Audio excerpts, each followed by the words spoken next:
Yesterday, 2 horses from the King's Household Cavalry broke loose on the streets of London, frantically running through the streets.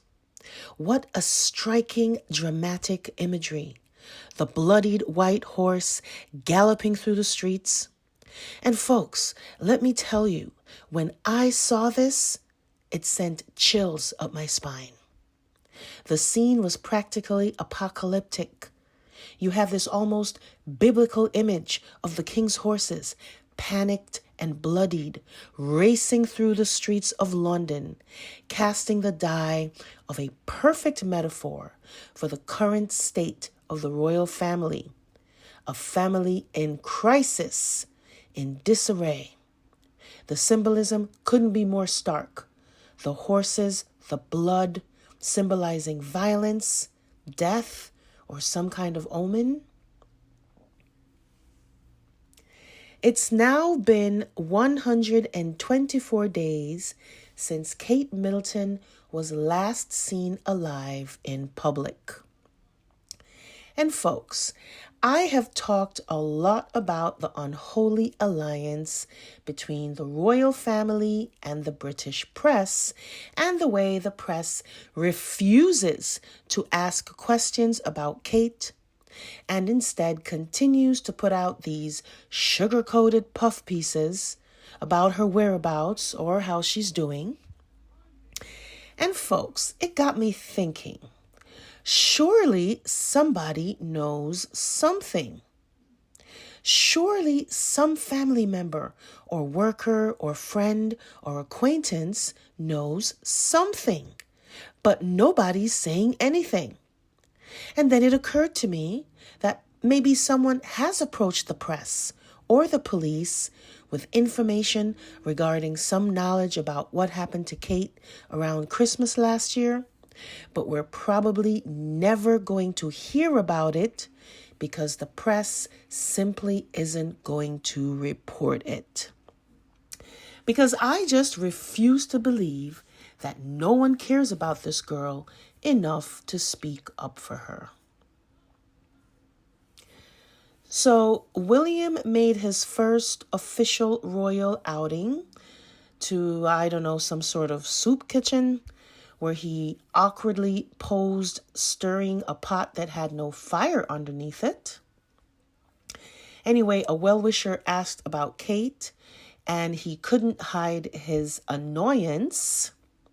The report states that he was handed get-well cards for Kate, and he quickly changed the subject, alighting on a bowl of spaghetti. So the whispers are apparently getting louder and louder in his head, and he just can't stand that people won't stop asking him about Kate. So a few weeks ago, I posted a video about Kate's family that was based on a barrage of negative headlines that just suddenly seemed to pop up from out of nowhere. And at the time, I didn't really think too much about why those reports suddenly started popping up. After all, the collapse of party pieces is an old story. It's been almost a year now since the reports first came out about the company going bankrupt and Carole owing all this money to creditors. So why would the press suddenly revive this old story now, as if there was fresh information?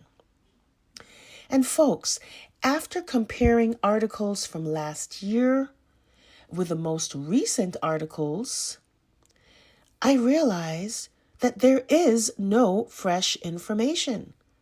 So why did the British press decide, in the midst of all this controversy surrounding Kate, to suddenly revive this old story? And that's when it hit me. Her family, most likely her mom, has tried to say something publicly to the press or maybe the police, and the press not only suppressed it, but put out this embarrassing old story in order to intimidate her into silence.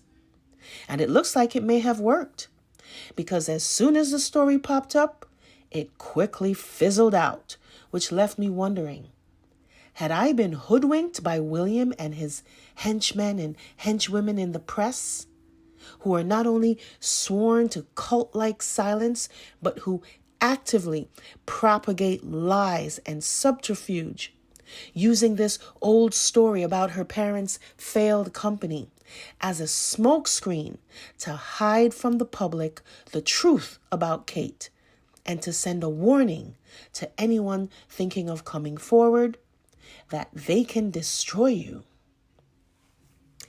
And that's when it suddenly occurred to me that we haven't seen Carole.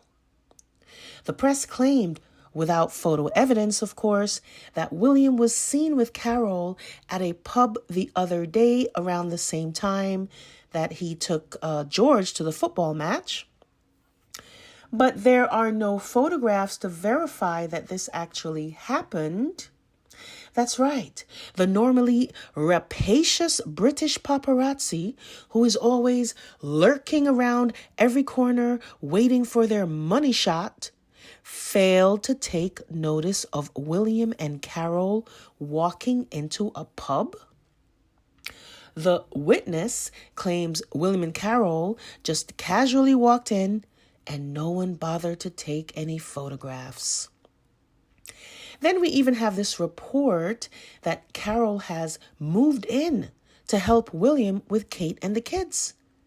But once again, there is no evidence that corroborates this. And folks, I'm starting to realize that this was actually the last time Carole was actually seen, when she was driving a car with a female passenger purported to have been Kate. Remember, this was one of the earlier versions of Kate. Since then, we've had a variety of versions of Kate, all questionable, but still to date, no public appearances. And folks, what I'm about to show you is going to be totally bonkers. So brace yourselves, okay?